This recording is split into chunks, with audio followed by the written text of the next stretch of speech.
Hey friends, welcome to the Swing My Heart podcast with your host, Kristen, Nicole, and Hannah. Come join our porch swing conversations.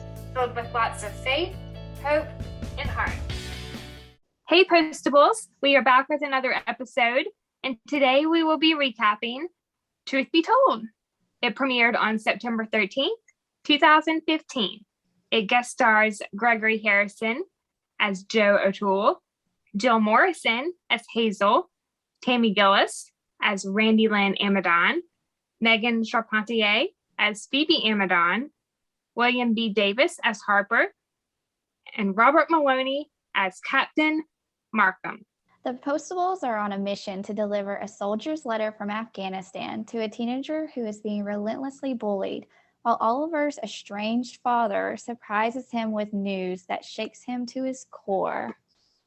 That's a great synopsis. What were your thoughts on this movie in the canon? I really loved it. I did too. I loved it a lot. It's a roller coaster. It kept me glued to my TV. I really love Gregory Harrison's introduction as Oliver's dad. He does such a good job and has really great chemistry with the rest of the cast. And I just really enjoy seeing Oliver's identity. It's almost like an identity crisis in a way, you know, but I love seeing just the breakdown and then the rebuilding and how supportive Shane is and Norman and Rita as well. But I'm excited to talk about it with you. There's a lot to dissect in this one. Yes, I totally agree. And I echo your sentiments on Gregory joining the cast. I think he was a wonderful addition. And I'm so glad that he's still part of the cast. Yes. And we definitely need more Papa Joe and more Seinfeld delivered. Yeah, I agree. Yeah, I can't imagine anyone else playing this role. No, me either. It was like made for him, I feel like. Yeah. Do we want to get into the letter story to start off the episode? Yes, let's. The movie, it starts off with a shot of a military camp near the Afghan-Pakistan border. We see a soldier. He's asking his friend and fellow comrade to mail a letter with sand that is included in the envelope. We see him, walk off to do whatever he needs to do. And then there's a time jump to 2 years later. A young girl is walking home from school. There's a tree in front of her house with a worn out yellow ribbon tied around it. She checks her mailbox, but unfortunately, there's nothing inside. Yeah. We see the shot of classmates from school bullying her and telling her that, she should just give it up already. Yeah, those kids were bullies. Yeah, So mean. Yeah, I just wanted to go over there and be like, hey now. I know. And we'll get that, later with Norman. Norman totally sticks up Yes. to the bullies later, which I absolutely love. Yes. Yeah. Yes. The whole, ribbon around the tree. Do you know the song? Have you heard of No, this? I don't think I do. Oh my goodness, Nicole. Okay, so I wrote down the lyrics because I didn't know the lyrics, but I know of the song. So the song is called Tie a Yellow Ribbon Around the Old Oak Tree. Mm-hmm. And basically, the lyrics say, I'm coming home, I've done my time, now I've got to know what is and isn't mine. If you receive my letter telling you I'd soon be free, then you'll know just what to do. If you still want me, tie a yellow ribbon around the old oak tree. It's been 3 long years. Do you still want me? If I don't see a ribbon around the old oak tree, I'll stay on the bus, forget about us, and put the blame on me. Now, obviously, that's more of like a love song. But as I was reading these lyrics, I was like, oh my goodness, this is so perfect for this situation. Wow. And so yeah, I don't think I ever knew that. Yes, you should totally look up that song and read through the lyrics and just you can totally connect the two about the ribbon. Yeah. It's really great. And I thought that was really cool. After that scene with the young girl, it jumps to the Postables and the DLO. We'll get to it a little bit later, but Oliver is teaching some trainees. Yes. After the trainees leave, they start to do their work with the dead letter. Norman is working to create a new solution for the dead letters, which we will also get to soon. With this solution, Norman has figured out a few words, and Rita found part of a phone number. They also have a partial date. The letter is addressed to a Phoebe A. The last name contains the letters M-I, and then the rest is burnt. Yeah. Part of the letter reads, Dear Phoebe, blank, or as Rita says, Dear Phoebe, burn part, I'm a friend of your burn part, THER, Randy. Yeah. And then Rita looks at Shane and she says, maybe her father. The letter also mentions Liberty, the new blank uppy. And then Norman, I love Norman's line. He says, could be puppy, could be guppy. And Shane says, I'm going with dog. Yeah. A guppy. That is so good. Yeah. After Shane says that, Rita mentions that they only have 3 digits from the phone number. And then they start reading the rest of the letter, which says, when blank, ready to hear the truth, call me anytime. And then I wrote in my notes, what is the truth? Yes. What could it be? I mean, they're really working with the bare minimum here. They don't have a whole lot to go by. But then, of course, when you read something like, when you're ready to hear the truth, it just kind of puts a priority to it. Like, okay, we need to make sure that this person gets this letter because there's something going on. Yeah. I believe one of Shane's lines, right when she, arrived at the DLO for the morning, she says, we've settled with less, or we've worked with less, I think is the line. Yeah. They are so good at their job. Yes, they are. They realized that there was sand included in the envelope. Then they start talking about the sand and, Norman's cousin, which we'll get to a little bit later. Yeah. Oliver and Norman, they decide to go see Norman's cousin to figure out where the sand came from. Yes. I love Shane's line, as Oliver's walking to his desk, to prepare to leave with Norman. She says, call me when you're ready to hear the truth, but in the meantime, here's some sand. Very curious.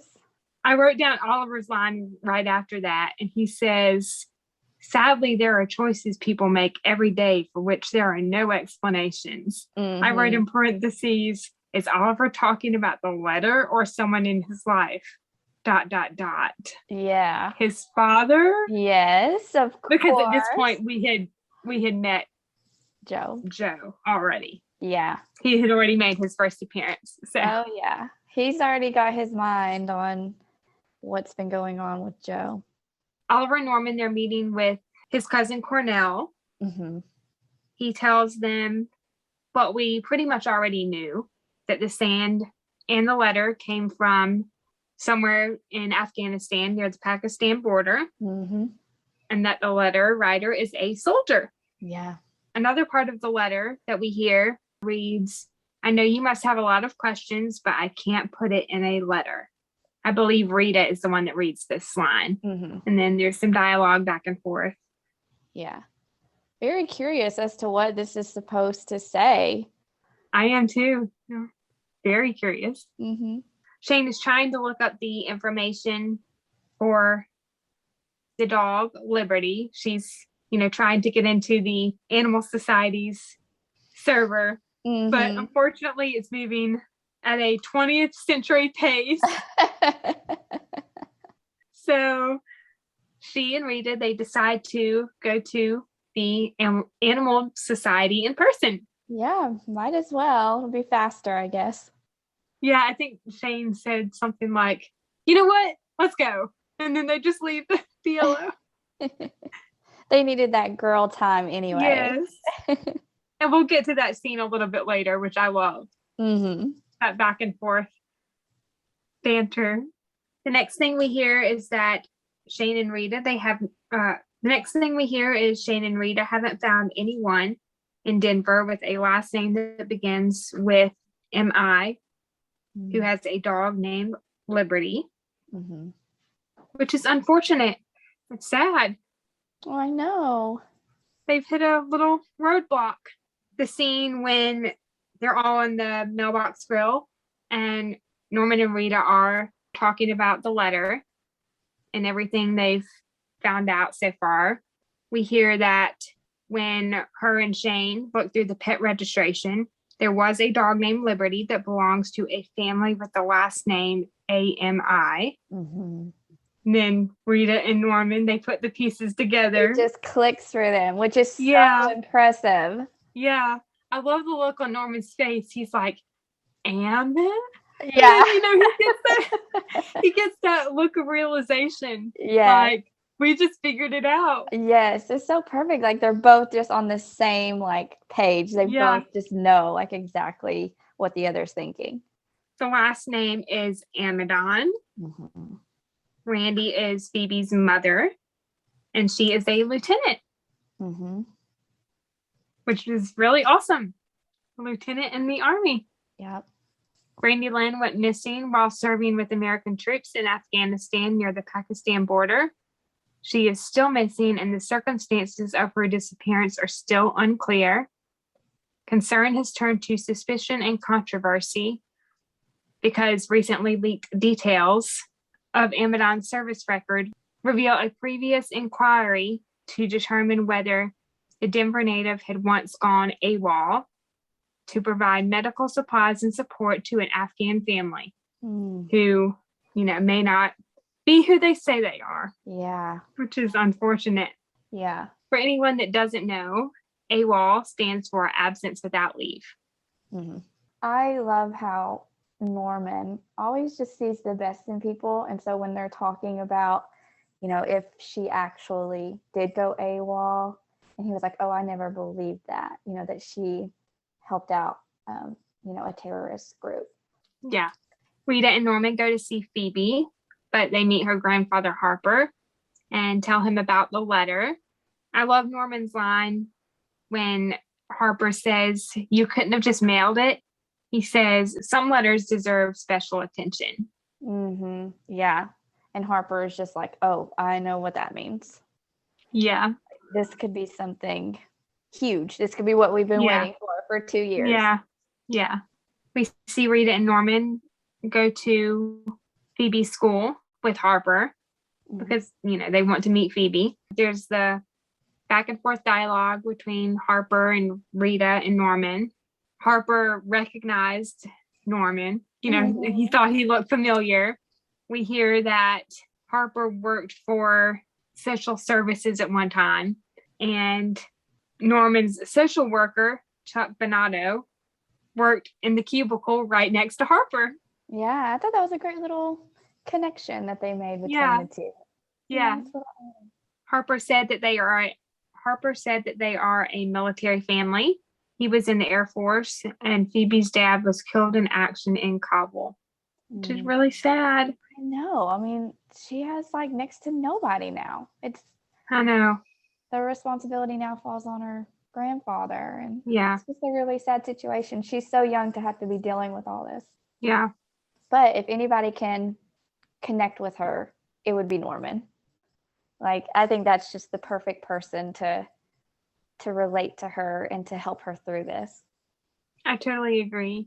When Phoebe walks out, she sees the letter in their hand, and Phoebe asks if it's from her mother, and Rita says, I wish it was, or I wish it were. I love Norman's line to Phoebe. He says, whoever it was, they cared enough to write to you.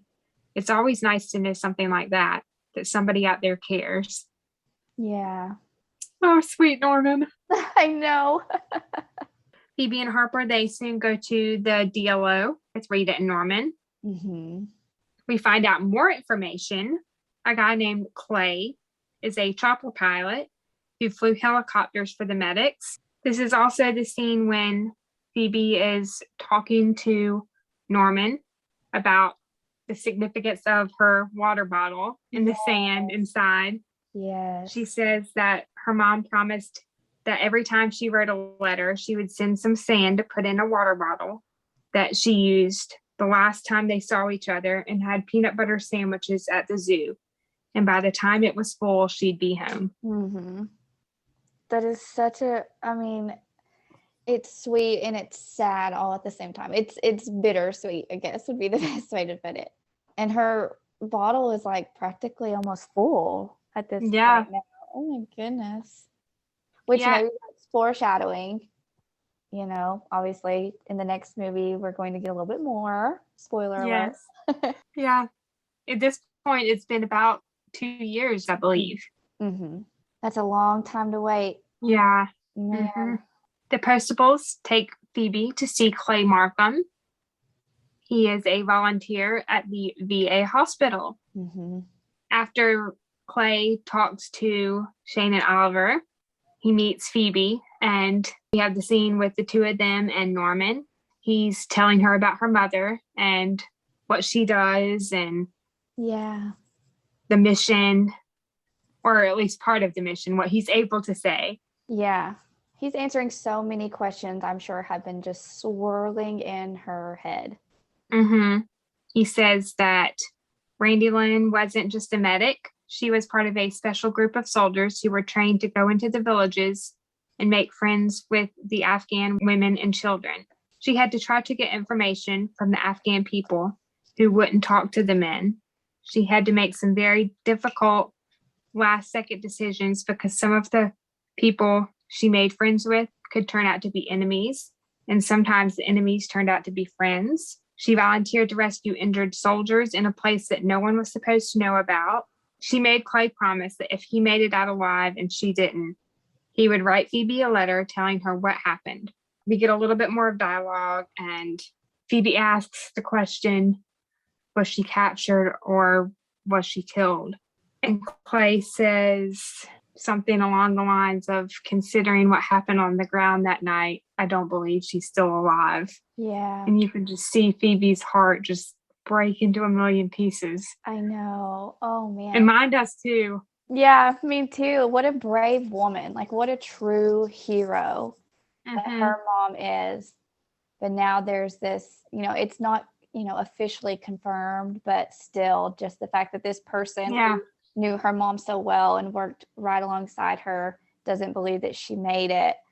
You know, that's I would just imagine her feeling just completely hopeless at that point. Mm-hmm. The next scene we see with Phoebe is the Postables taking her home, you know, to be with her grandfather. Yeah. And the boys are back. They're messing with the ribbon on the tree again. Yeah. They can't let go of that yellow ribbon. I know. Like, what is it to them? Like, why do they care so much? This is so crazy. Yeah. They can't just leave this poor girl alone. She's been through so much.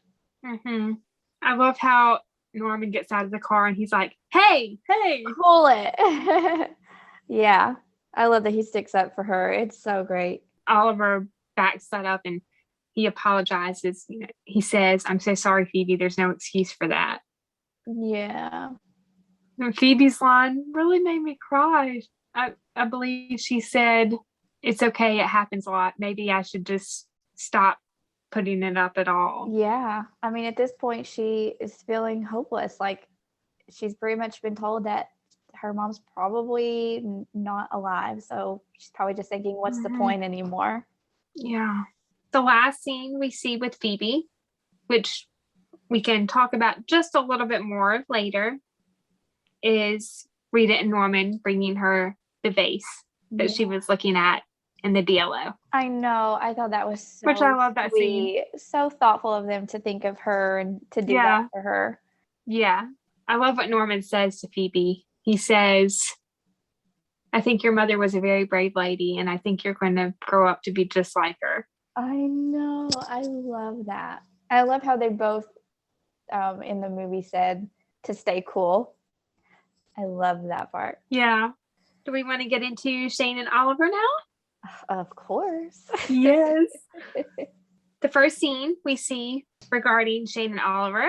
Oliver is in the DLO with the trainees, which we mentioned at the beginning of the episode.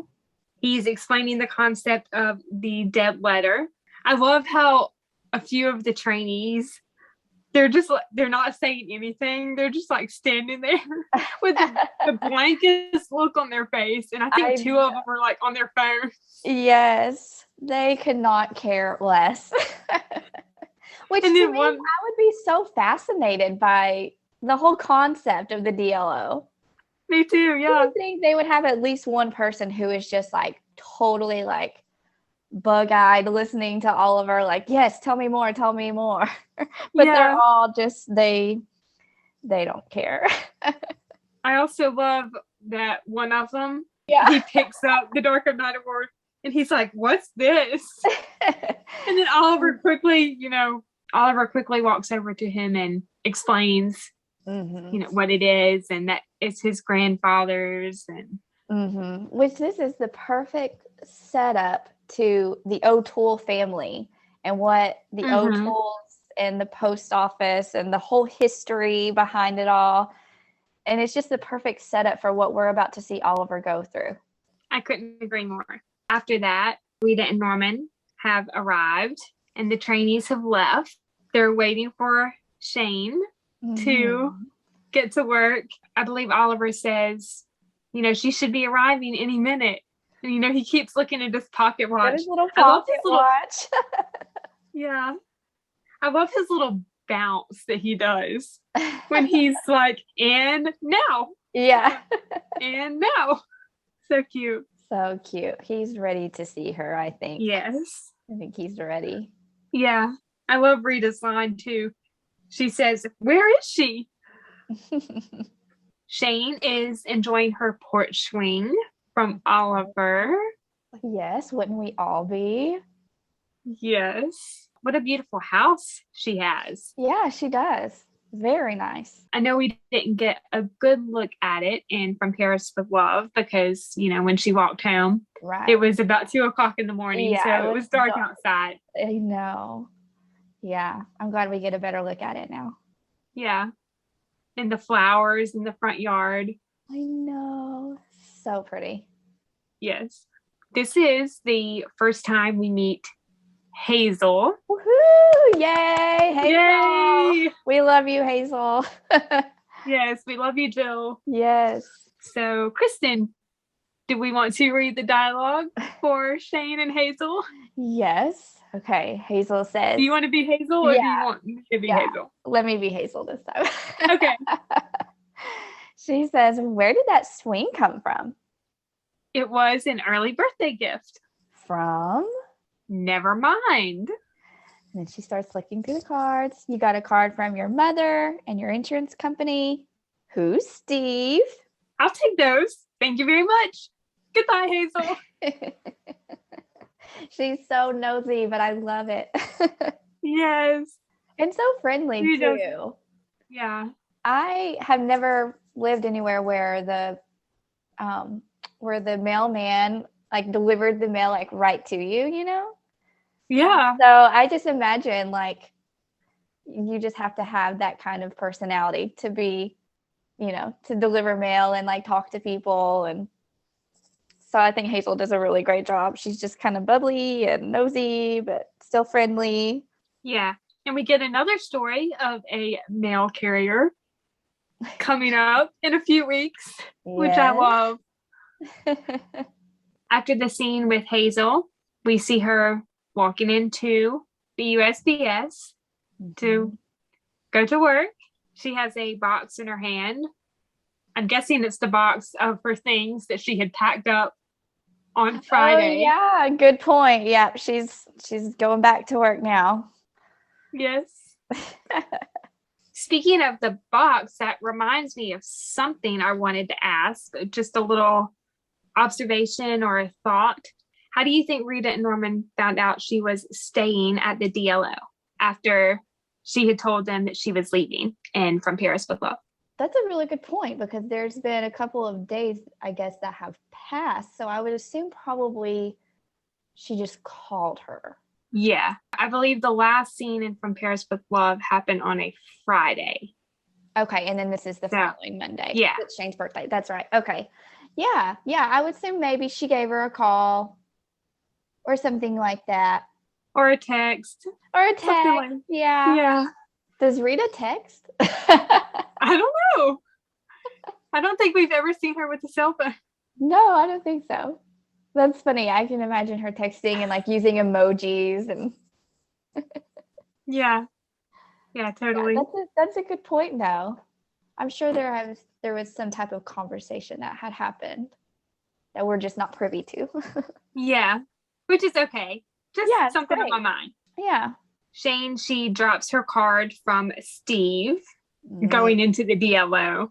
I actually wrote what the card says, on the front. Yes. It says, "How could I forget your birthday? I can't forget anything about you." That's actually a kind of a cute card, but considering who it's from, and I know at this point we don't know who Steve is, but eventually we're going to find out. And so now, rewatching it, knowing that's from Steve, it just makes me want to roll my eyes. I'm just like, wow, come on, dude. You're not going to give up, are you? I totally agree. It really shows that he's clearly not over Shane, but Shane is over him, which we hear in one of the next movies coming up. Yes. That she has been over him for a very long time. Quote. Yes. Quote. Straight from her mouth. Shane, she walks in the DLO. She says, "Sorry I'm late. It was such a beautiful spring morning. I just couldn't bear to leave my front porch." I love the looks between her and Oliver. I know, So like only though them two know. It's just like a little nod. Yeah. Hey. And then Norman's line, he says, "It is a great day to be older." And then Shane looks at him and she's like, "Thank you, Norman." I love a good Normanism. Yeah. Shane quickly realizes that she drops her card from Steve. Oops. Yep. I think this is the first time we hear her multiple no quote. Oh, yeah. No. No, Which you know what? It's not. She said that in, oh my goodness, in the bank vault. Yes, she did. Yes. Yeah, when it's closing, right? Yes, you're right. Yeah. So this is probably, I guess, the second time, which is great time. Consistency. Like, that's a great, like, continuity thing that they kept up. I love that. Yeah. I love that. No. No. Sounds like something I would say. Yeah. Shane, she meets Joe, although we don't know his name, but yeah, by the cast list, we know that his name is Joe. Right, yeah. Yes. She walks up to him and, she sees that he has the card. She says, "Excuse me, that's mine. That's my card." Joe says, "Oh, I thought it fell off a card. Happy birthday, Shane." She says, "Yes, thank you." And then Shane starts to walk away. And Joe says, "Shane, come back, Shane." Oh my goodness. And it's so funny. You would think that maybe it would like click with her instantly, because how popular is this quote? I don't think that it's that popular. It's not really like a pop culture reference. And so for me, I would just imagine her being like, "Wait a second. Do you know Oliver O'Toole?" I was about to ask you, when he said that line, did it immediately register in your head, oh, this person is related to Oliver? Probably not the first time. I don't really remember. But I don't know. I don't remember. But now, like, that I've watched it, 4 or 5 times now, I'm like, oh my goodness, how did she not, like, get that? It's so perfect. It's so great. Yeah. Then Shane says, "Really?" Uh-huh. She's like, "I've heard this like before." You did not just say yeah. that. Like, this is the second time I'm hearing this. Yes. Also in that scene, I love the looks between her and Oliver, as Oliver's looking out the door of the DLO. Yes. Oh my goodness. She's just thinking, what is going on? Why won't you come see your father? Yeah. He is so stunned. when he sees Joe for the first time. Like, and I Yeah. also made another kind of connection about a scene that comes later. So when we get to it, I'll try to remember and then I'll bring it up again. Okay, sounds good. But it has to do with the way Oliver looks at Joe. Shane and Joe soon finish their conversation, and she walks back into the DLO to give the message to Oliver. Yeah. You know, about how he really wants to speak to him. Oliver says, nothing he has to say could possibly interest me. And Shane says, well, it must be important. He came all the way from, where is he from? And Oliver says, I don't know, but he needs to go back there. I wrote in parentheses, ouch. Yeah, like, whoa, Oliver. This is like a new side of Oliver that we haven't really seen yet. Like, the fact that he was estranged from his wife, and now we're finding out he's been estranged from his father.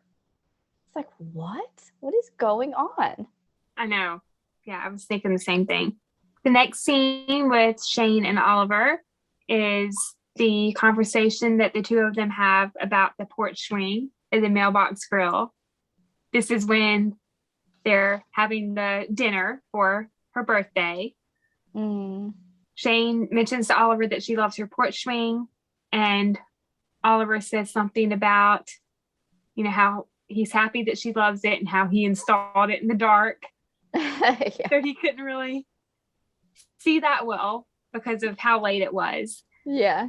Shane says after that, you know, it does tilt a little bit. Maybe you could come take a look. Oliver says, oh, sure, I'll stop by before work tomorrow morning, perhaps. And Shane says, well, sure, that would work. I wrote in parentheses, no, Oliver, she wants you to come by that night, not tomorrow. I know. It's like, come on, Oliver, pick up on this. She was so disappointed that he was like, yeah, I'll just come tomorrow morning before work. It's like, oh my goodness. But of course, Oliver, in his defense, he's got a lot on his mind right now. Yeah, which is understandable. Yeah. Shane and Oliver, they're sitting down at the table to have dinner. Oliver has ordered clams again. Yes, I noticed that. Second movie in a row. Yes. I love that they brought that up again. That's so perfect. Shane says, how are the clams? He just, sits there, doesn't say anything. And she says, Oliver, you want to talk about it? And he says, not tonight, not on your birthday, which I love. I love how he doesn't want to stress her out too. He wants to let her have her day. He doesn't want to bring in anything going on in his personal life. Right. Yeah. That is thoughtful. Which is really sweet. It is. Total Oliver move. Yeah. The next scene we get of Shane and Oliver, he is at her house fixing the swing. Mm-hmm. And then Hazel shows up. Do you want us to read the lines again? Yeah. So Hazel says, wow, yesterday at the swing, now you got somebody to swing with. I'm guessing you're Steve. No. I'm Oliver O'Toole, your comrade in postal service. We work together. You sure do. And then we see Hazel give Shane the traditionally late macaroons from her mother. And then Shane says, goodbye, Hazel. And we got to talk about the pause of Hazel checking out Oliver out.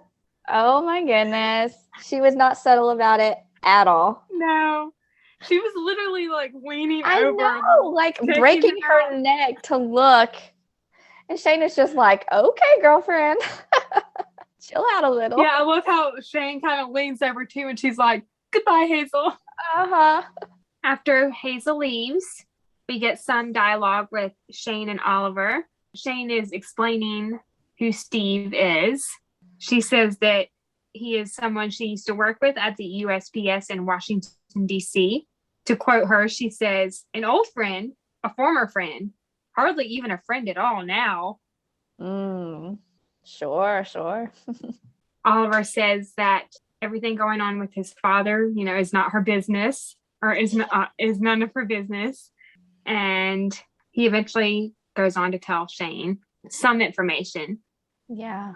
His parents were divorced when he was 13. It was the first divorce in the O'Toole family line. He remained with his father.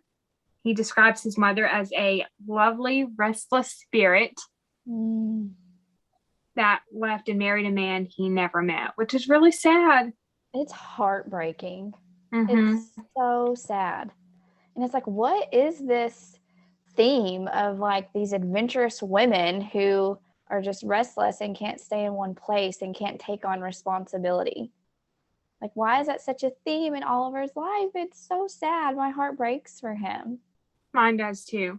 After Oliver tells her that information, Shane says, "No wonder you," and she stops, realizing that she's possibly about to cross the line. Yeah. That she Oliver's shouldn't cross. face when he was like, "No wonder what." I'm just like, oh no, Shane, you need to slow your roll now. Yeah. Chill out. She says, "Your mother left you in search of adventure, and your wife left you in search of something. It must be hard for you to imagine any woman in your life actually staying in your life." Mm-hmm. Yeah, and she's spot on. She totally gets it. Also, I don't know if you noticed this, but as she's saying, "staying in your life," she sits down on the porch swing. Oh, cool. Wow. I think that kind of like signifies that she's staying put. She's there to stay. Yeah, totally. Yeah, that's a great point. Oliver's mother left after an argument. He says it was one of those blow-ups from which two people can never return once a line has been crossed. He didn't hear what it was about, but he heard his father's last words to her: "If you can't do this my way, then it's over." Oliver never saw his mother again after that.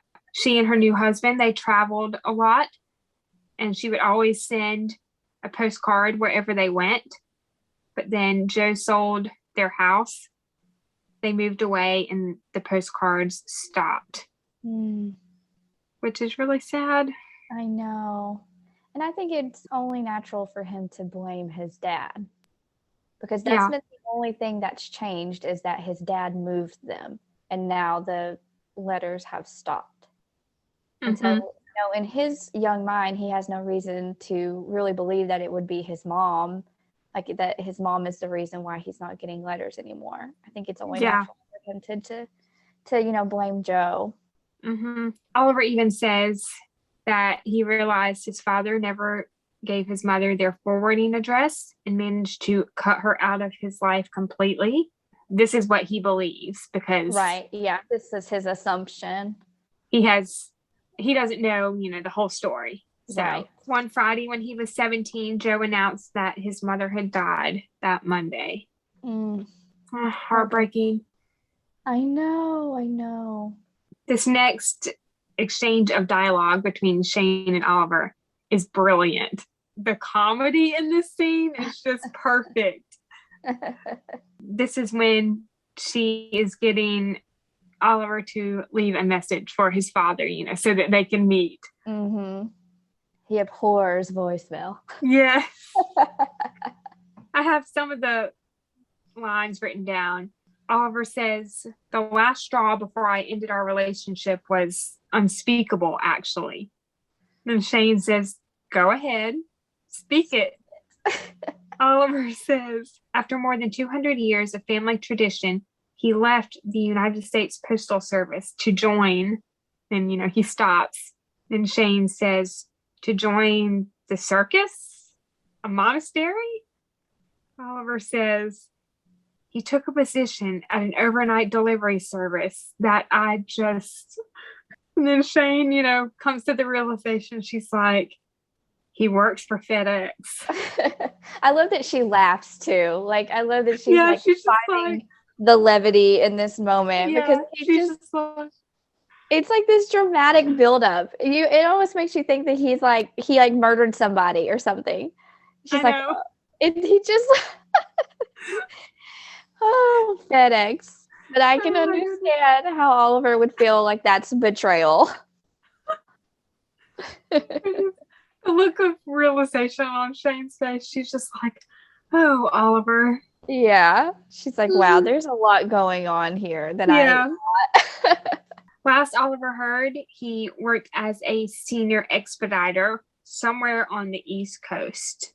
I also love how when Shane is trying to get Oliver to talk on the phone to Joe, Yeah. he looks down and he sees the card from Steve, and then, he looks back up. Yes. I can sense a little bit of jealousy creeping in, maybe. Yeah, a little curiosity. Possibly. Little curiosity. Totally. As if he didn't have enough on his plate already, and now he's got to worry about who this Steve guy is. Shane is holding the phone up to Oliver's ear, and it eventually goes to voicemail. And he says, voicemail. I abhor voicemail. Just the look on Shane's face, like, do it. Yes. It's so funny. And his little message is just like, this is Oliver. I got your message. It's like, that's it. She's like, no. You're not going to get away with just saying that. I know. She hangs up the phone. She looks at Oliver and she says, you'll be glad you did this, which I have to agree with her. Yeah, she ends up being right. So she knows what she's talking about. She's had a little bit of, experience in this. She's looking out for the man she cares about. Yes. The next scene is when Shane walks in the DLO. She's talking to Rita and Norman about how they're going to have to go solo because Oliver was dealing with some family stuff. Then the phone rings, and I wrote in my notes, who was Shane talking to on the phone that needed to speak to Oliver? Yes, I know. And she can't even really put into words what just happened as she leaves. She's just like, yeah, I love how she immediately wants to be with Oliver. Yeah, that's true. Yeah. She just says, I need to find Oliver. Yeah. He's priority one right now. Yeah. Shane goes to see Oliver at Washington Park, and she tells him that his father has passed away, which is really sad. And we'll get to this when we get to Oliver and Joe, but. Yeah, I know. That's just, at first I was like, okay, so what? He was sick and now he's gone?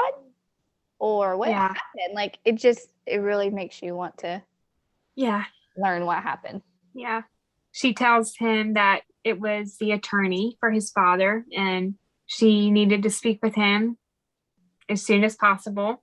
They stop walking and Shane turns to Oliver and she says, Oliver, is there something I can do to help? Is there somebody you need to call?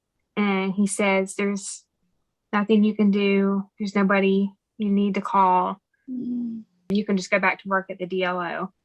I love this next little interaction between them. She puts her hand on his arm and she says, will you be okay? Yes, she is so supportive of him. I love that she's the strong one right now. Yeah. I also love when she walks away to go back to work at the DLO. He turns around and sees her walking away and he starts to open his mouth to call out to her, but he doesn't. Yeah, I know. You can just see in his eyes how much he needs her. I don't know if that makes sense, but yeah, totally needs her support. And he needs a shoulder to cry on, so to speak. Just like he said, he doesn't really have anyone, and I don't feel like Oliver would be comfortable just telling anyone, just anybody about his problems. Sure, he could go to Norman and Rita, but they got their own stuff going on right now. You know. And so Shane is his best option because she knows the backstory, she knows the context of what's happening, and he needs her to be there.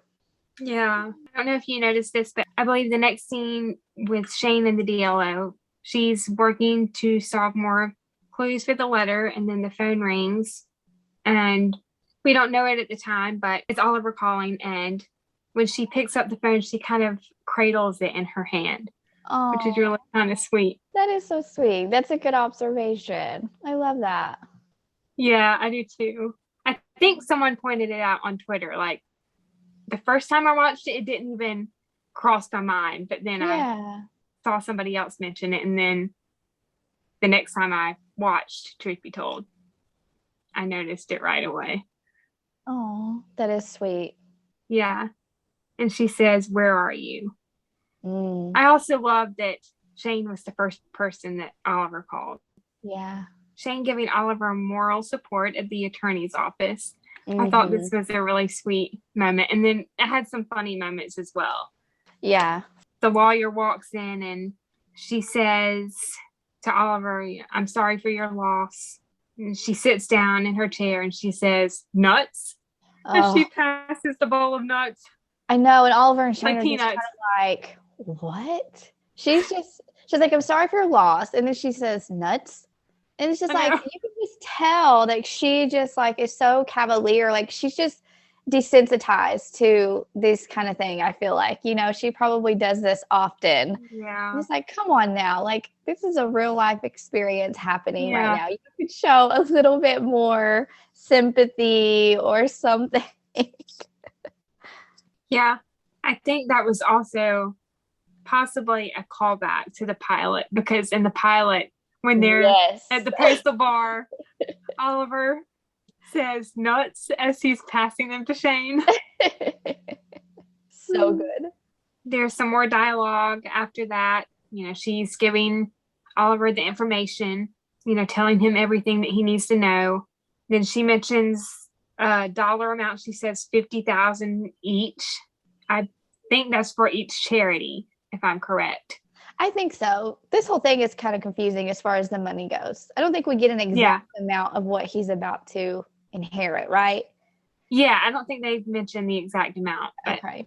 They probably want to leave it like open-ended that way, for future movies whenever they do use, spoiler alert, but when they do use the money, yes.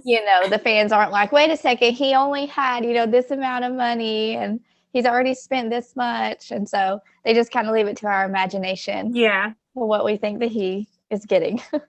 Yeah. I love how Shane looks at Oliver and she's like, each? I know. Like, she's like blown away. Yeah.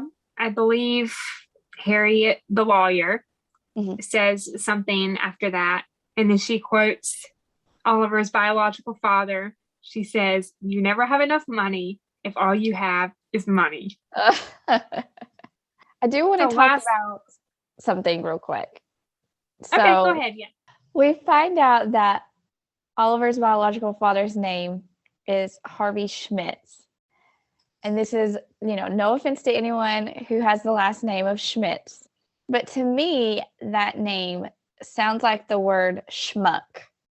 And a schmuck, like you call someone a schmuck, it means they're like a fool, And so I wonder if that was on purpose. They made his last name sound something like just totally opposite of like O'Toole. You know what I mean? Like O'Toole sounds so... Yeah. I didn't think about that. That's a good observation. Yeah. It'd be interesting to find out.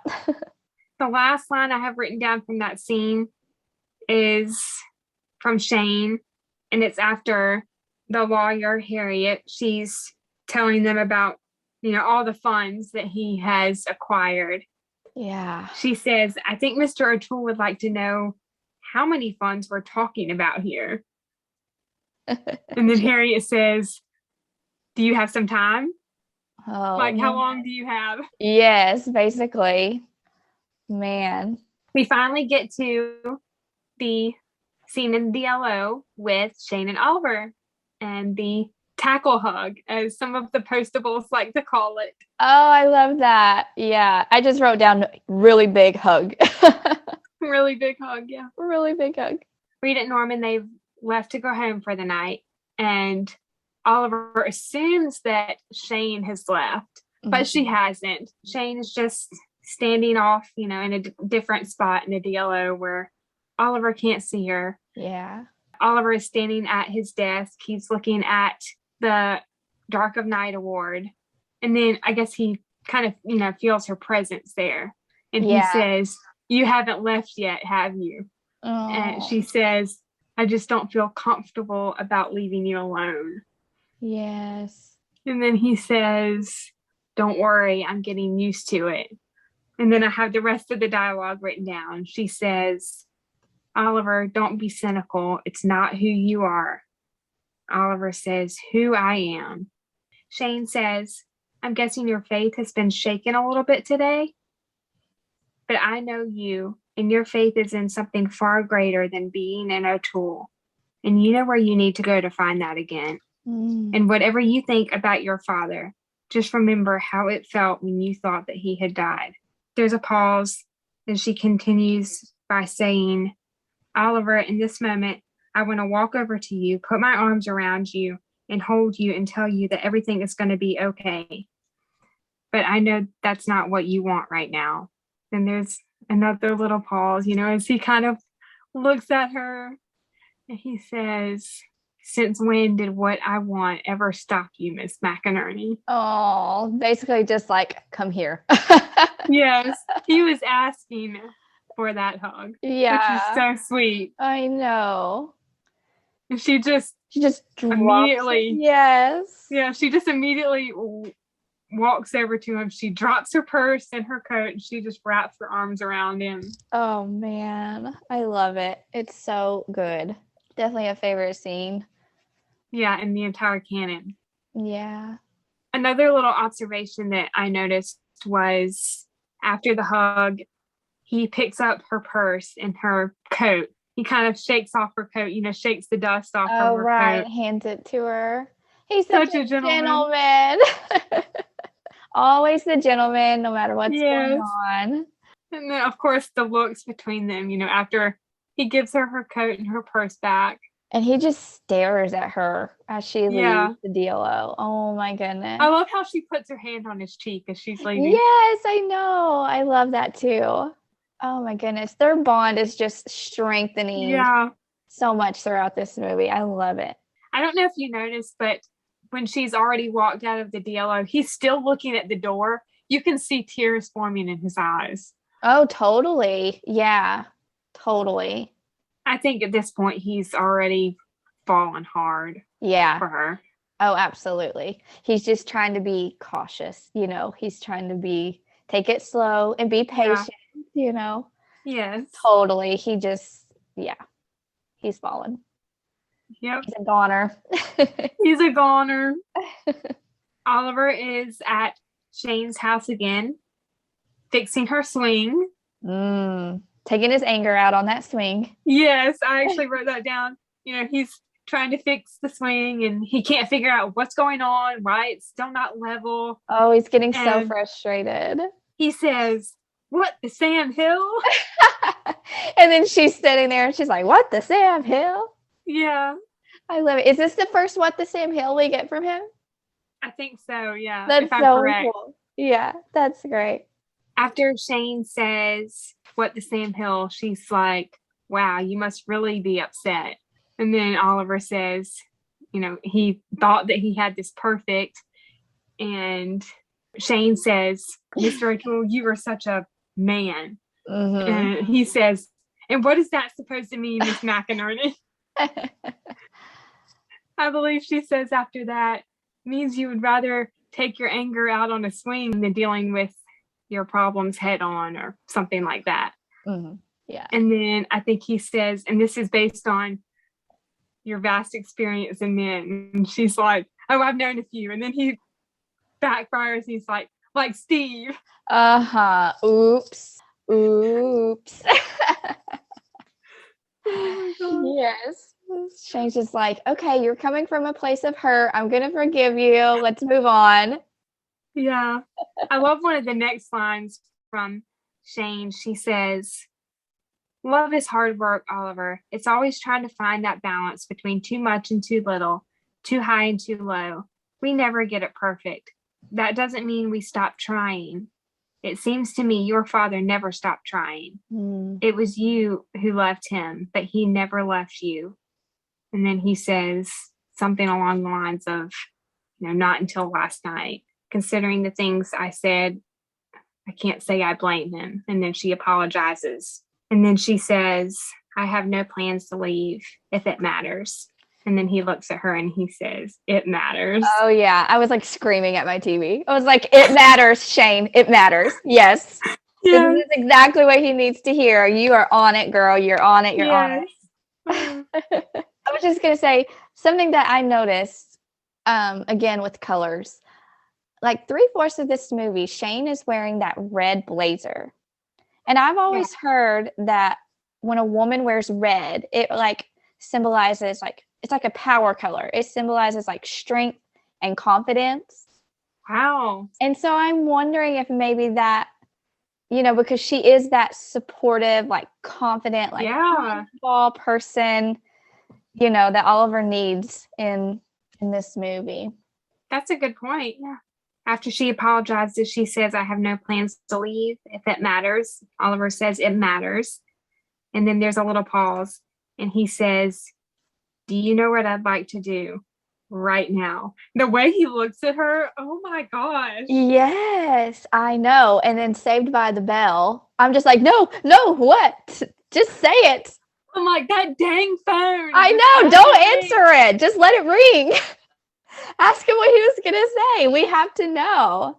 I'm in the camp of it. He was going to say kiss. Yeah. What do you think? Kiss? Yeah. That's what I think too. And shout out to our friends, Casey, Cammie, and Jess on Deliver Me a Podcast. I believe the first time Eric spoke to them, he was asked about this particular scene. Oh. And I think that he said the same thing. Okay. That's awesome. Yeah. Confirmation. We all knew it. It's so good. I think he said that he believes that's what Oliver wanted to do. But who knows? Only Martha knows for sure. Yeah. Which is okay. Yeah. It's good to speculate. It's fun. Yeah. It's good to imagine in our minds what it could be. Another observation from that scene is when Shane hands the phone to Oliver to talk to Rita. She gently places her hand on his shoulder, which I thought was really sweet. That is really sweet. And just kind of like brushes the sawdust off. Yeah. I love that we're getting these little hints, like these just little innocent touches, Yeah. We get to the last scene of the movie, and it's Shane's birthday party at the Mailbox Grill. Fun. Rita and Norman, they're giving their gifts to Shane. Yeah. Happy birthday, Shan. Yeah. I love Shane's line. She says, happy birthday, Shan. And then Rita, chimes in and she's like, it was either that or happy birthday. After the talk about the cake, Shane turns to Oliver and Joe and she says, Mr. O'Toole. I love how they both they're like, kind of answer at the same time. Yeah, I do too. I love that. That's just like, it's so good to see Oliver like realize, or I guess remember that he is an O'Toole. Yeah. He will always be Oliver O'Toole. Yeah. So good. So she says, Mr. O'Toole, addressing Oliver, but they both speak at the same time, like, yes. And then Shane says, I need something profound. And then Joe looks at Oliver and he's like, that's you. And then he thinks about it for a second and he quotes the line from his biological father. Right. You never have enough money if all you have is money. I love how Norman's like, Shakespeare. Yeah. And Oliver's like, Schmitz. And then, Shane and Oliver exchange that, look. Yes, another little look. Yeah. Where only the two of them know, like, what that means. Yeah. So good. After that, Joe and Oliver, they kind of walk off and stand to the side. Joe hands him the letters. Oliver opens the bottle of wine and, there's the classic sound of the pop when you open the bottle. And we cannot go without mentioning the looks between Shane and Oliver in this moment. Oh, so endearing. Yes. Like, so again, the way he looks at her, like, oh my gosh. I know. I love how Joe notices right away. Yeah. He's like, he knows. Joe knows. Like, he is so observant in what's going on with these two. He reads between the lines. He totally gets it. Yeah. Speaking of Oliver and Joe, do we want to get into the two of them? Oh, yes, of course. So the first scene is, of course, Joe is meeting Shane, like we've already talked about. And he came to the USPS to speak to Oliver about something important. And I wrote in my notes, why could Oliver be so upset, like we already mentioned? When you saw the look on Oliver's face when he first saw Joe, what were your thoughts? I believe you mentioned earlier in the episode there was something like a facial expression that he had made that made you think of something. There's two. It's this one where, like, obviously, like, he looks stunned because, he hasn't seen his father in so long. And to me, it almost kind of is like, it looks like he's seen a ghost, like, just completely shocked. And then later on, when he, gets the news that his dad died, and of course he assumes that it's Joe, and then Joe shows up to the playground, and Oliver kind of has the same look, like he's seen a ghost, because he literally just was told that his dad died, and now his dad is standing right in front of him. And so it's like twice he gets this like completely stunned look when he sees Joe. But I think the first time when I watched it, I probably was just super confused, because again, like we haven't so far, seen this side of Oliver where he just refuses to talk to someone. It's not really like Oliver to do that. But yeah, it totally makes you want to know, like, what happened here. There's obviously some kind of bad blood between them.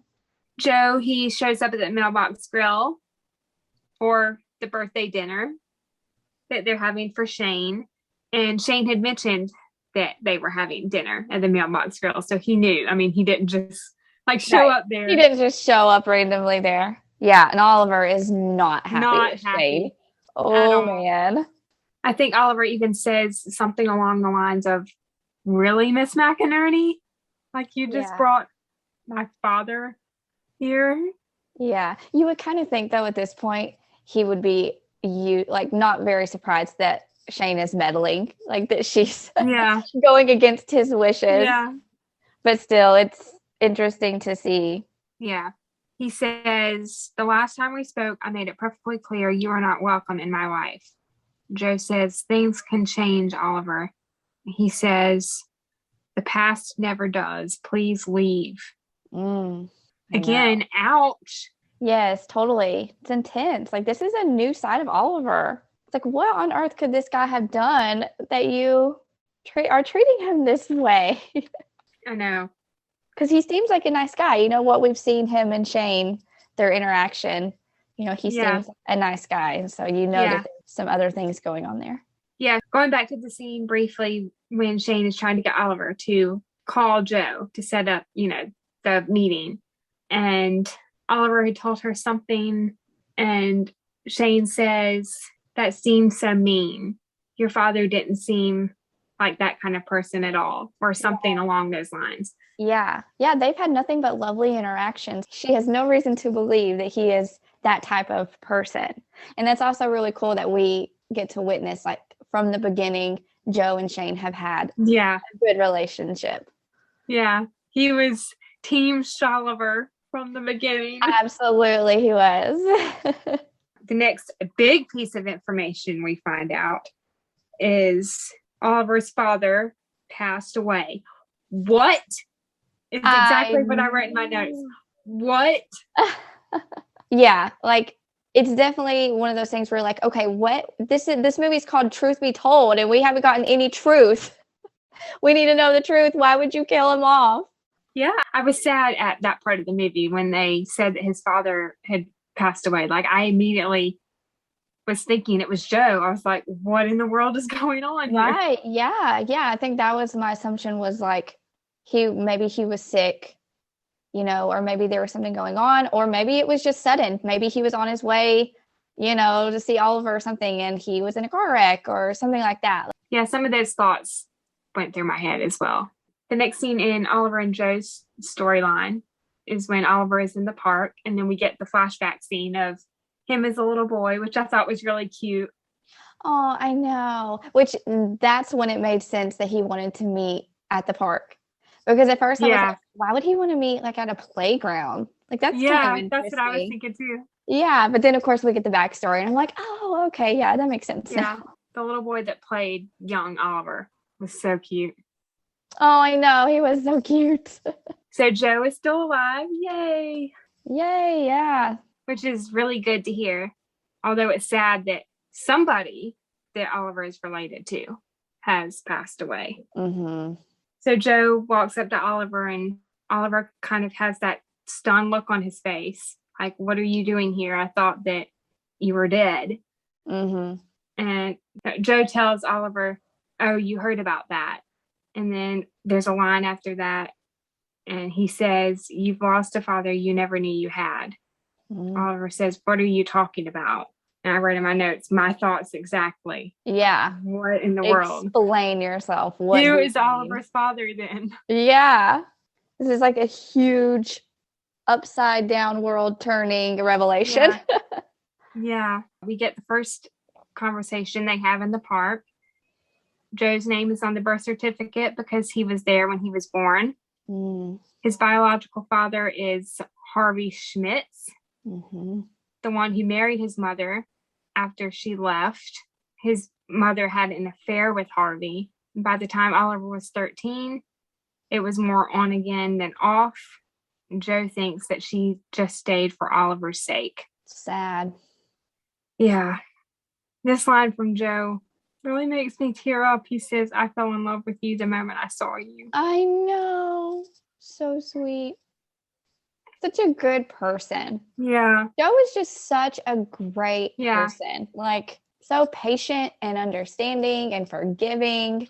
Yeah. Oliver says, I'm a Schmitz. And I wrote in parentheses, not to the Postables, you're not, Oliver. Right? He'll always be an O'Toole. For sure. We get to the second conversation in the park. This scene gets me every single time. And I think we need to give a round of applause to Eric and Gregory because they did a great job. Their acting in this scene was incredible. Mm-hmm. Incredible. Oliver is the owner of a company that converts perfectly good vintage vinyl records into decorative bowls and ashtrays. Oliver thinks that Joe isn't there to help him through this, but he is there for the money that he has just recently acquired. Yeah. I can't really blame Oliver for assuming that, though, because that is kind of sketchy. Like, oh, you just turn up at this time. The part when Joe pulls out the stack of letters. Yeah. And he, tosses them on the bench. He says, that's more than 15 years of letters I wrote to you, all of them marked return to sender. And then he says he got the message and backed off, but always thought that someday Oliver would need him, and that time has come, and that's why he's there. Yeah. The moment he pulled out those letters and told him that he had been reaching out to him after all those years, I was like, oh, okay, this dude isn't just showing up out of nowhere. Like, he's been trying to get back into Oliver's life. Yeah. Joe says that he's happy for Oliver about all the money that he's acquired and that he knows what it's like to get by on a postal worker's salary. And Oliver says, at least I stayed at the post office. Ouch. Another little had to just backfire. Throw that in there. Joe gave Oliver's mother their forwarding address, but she stopped sending the postcards. This next line gets me every time. Oliver says, what are you saying? She didn't want me? Oh, gosh, that just breaks my heart every single time. I know. Joe tells Oliver that she wanted to have him. She just didn't want the responsibility that came with him. Who does that sound like? Another woman, She wanted to have him but didn't want the responsibility. Sounds a little like Holly. Yeah. Then Joe says, truth is, I married the wrong woman, but if I hadn't, I wouldn't have gotten to be your father. And being your father means everything to me. And that's the truth. And Oliver says, a father would have told the truth a long time ago. And Joe says, no father would have done that to a little boy. And then Oliver takes the letters, he throws them in the trash. Which is so un-Oliver-like. To see Oliver throwing letters in the trash. Yeah. Like, what? That he has to be upset. Yeah. To do that. Oliver, he goes to his church to pray. So this is after the scene with Shane and the DLO, and we see Joe leave Denver, or we think he's leaving Denver. I wrote in my notes, no, with I know. 4 exclamation points. Oliver goes to Washington Park. He's, running by all the trash cans, turning them upside down, looking for them, but they're not there. I know. And again, Eric's acting in the scene is incredible. Yeah, it is. Just the way he can show the emotion. Mm-hmm. The second to last scene in the movie is one of my favorites in the entire canon, and one of my favorite Joe and Oliver scenes as well. It's the one, when Oliver goes to Joe's house and they're sitting in his backyard. He's just strumming on the guitar, looking at his Yeah. beautiful new view. Yeah. It is so emotional and so brilliant and well acted. Yeah. Yes. Oliver remembers the slide in the park. So quickly going back to the second scene when they're talking in the park. Mm-hmm. When Oliver arrives, Joe had asked him if he remembered sliding down the slide when he was a little boy. Which is interesting because I think he's supposed to be like, 3 or 4 years old? Yeah, I believe that's what Joe said, 3 or 4. I don't have any memories of being 3 or 4 years old, so this must have been a really big moment in his life. Yeah. Oliver remembers thinking how scared he was. He was too embarrassed to turn around and climb back down, and he was too scared to pull off and slide down, so he just sat there. His mother got so mad, and she finally said, well, I guess we're just going to have to leave you here. Bye, Ollie.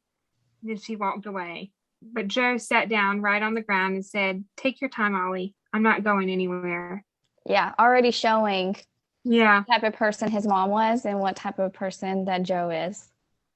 And jumping forward to Val's, I just had a little quick observation. I love how both Shane and Oliver call their mom Mama. Oh, yeah, that's cool. That's sweet. Yeah, really sweet.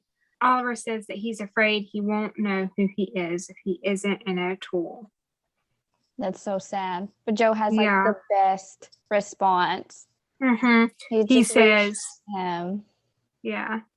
he says, who you are is the sum of all the choices that you make in this life.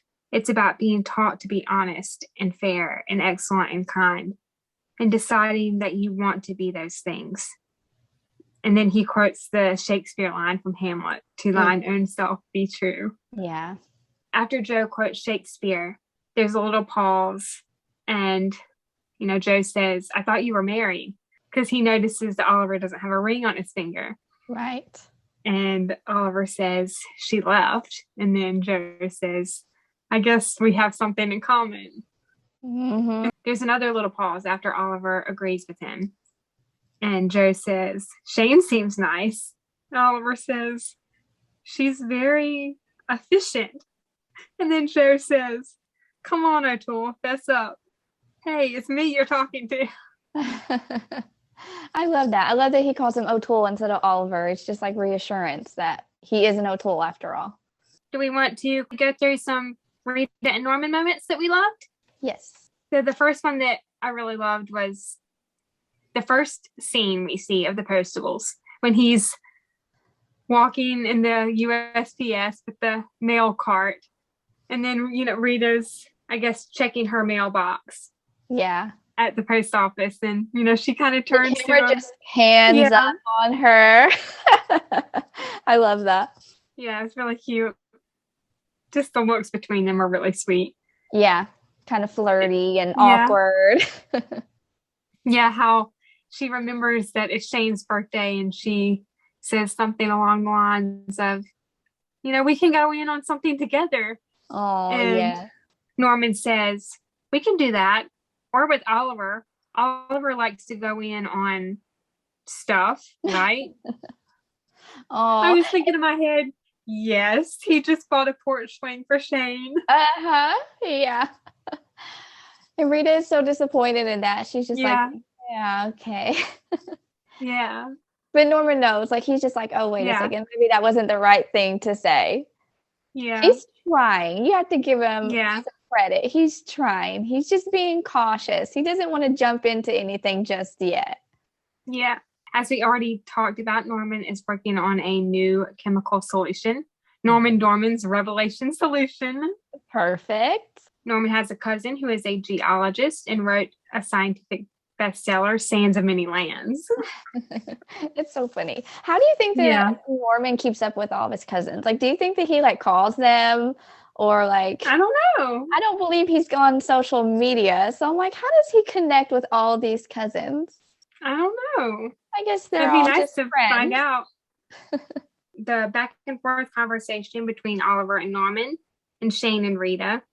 So Oliver and Norman, they are at the Buffalo Bill Museum and Grave. The first line I have written down from Norman, he says, and then I asked her if she was hungry, and she said yes. So we went to the Leaning Tower of Pizza and had a gladiator special with extra sausage. And Oliver says, so how was it? And then Norman says, well, you know, the crust is always a little crunchy. Oh, Norman. Oh, and then it jumps to Shane and Rita. And Rita says, when it was over, we just stood there. I didn't know if he was going to kiss me goodnight or if I was supposed to kiss him. So we just sort of waved and said goodbye. And then the parrot, you know, echoes. He's like, goodbye. So perfect. Then it jumps back to Oliver and Norman again. And Oliver says, I'm happy for you, Norman, but you don't seem very happy. Norman says, I had this 5-year plan and I feel like I just jumped to year 4 in 3 minutes. Yeah. Oliver Norman's says, kind of freaking out right now. Like, yeah. you know? Oliver says, love can't be scheduled. It has to find its own time. And then Norman says, really?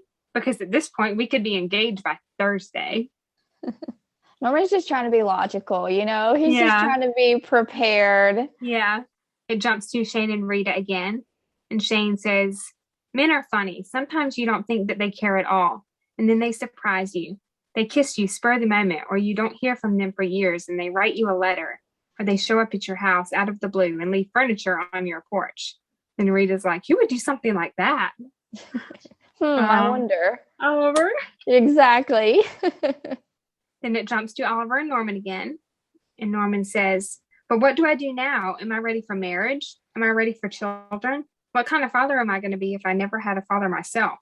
And then Oliver, you know, kind of reassures him, I don't think you need to worry about that right now. Or something along those lines. And then Norman says, what color do we paint the kitchen? What if she has different tastes in furniture than I do? Oliver says, it's a little early to buy furniture.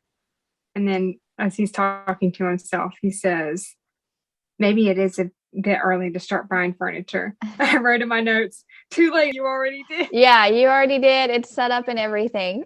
It jumps to Shane and Rita one last time.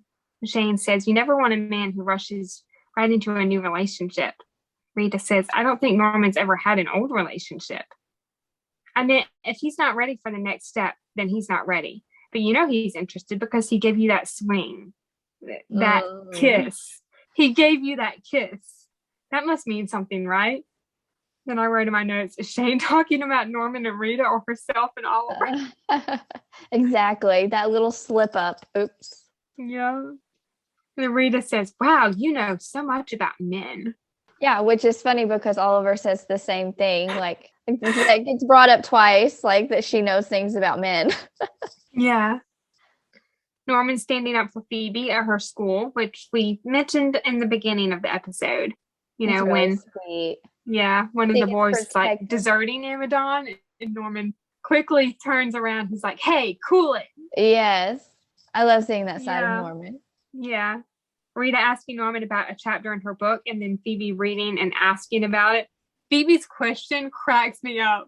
Yes, I love it. It was so funny. Shane was talking about something with the letter, and she said, any questions? And then Phoebe chimes in, and she's like, yeah. What does Bodice bursting passion mean? Just the way that Megan delivers that line is perfect. I know. It's just the innocence of a child. And they're all like, oh, how are we supposed to answer that? Good thing the phone rang. Yeah. And again, Saved by a Bell. Rita and Norman talking to Shane in the mailbox grill. This was when Norman was talking about the extra toes that he didn't know about. And Rita said, I love learning new things about you. Yeah, Rita is just like totally, she doesn't care. Like, I would be like, oh, that's kind of weird. She's just like, oh, yeah, that's Norman. Yeah.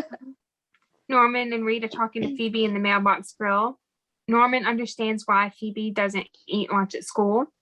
When it came down to having food dumped on his head or going hungry, he always skipped lunch too. He got through it by telling himself that one day he'll do something really special, and anybody who ever made fun of him or hurt him would feel bad and wish they'd been nicer. It made him work harder at being good at something. Great advice. So good. Rita and Norman talking to Oliver in the DLO and offering their support. And this is when Rita is talking about the chapter in her book. Yeah. That kind of like... The steed. The trusty steed. Yeah. And how it kind of, I guess, echoes what Oliver is going through. Totally, yeah. The line from Norman that I love is, you got 2 dads. Some people don't even get one. Yeah. And then Oliver says, from what I saw today, I think I'll make a great father. I love that they're both encouraging each other. Yeah. Rita and Norman having ice cream at Bonnie Bray's. And then Rita and Norman going to see Phoebe and giving her the vase.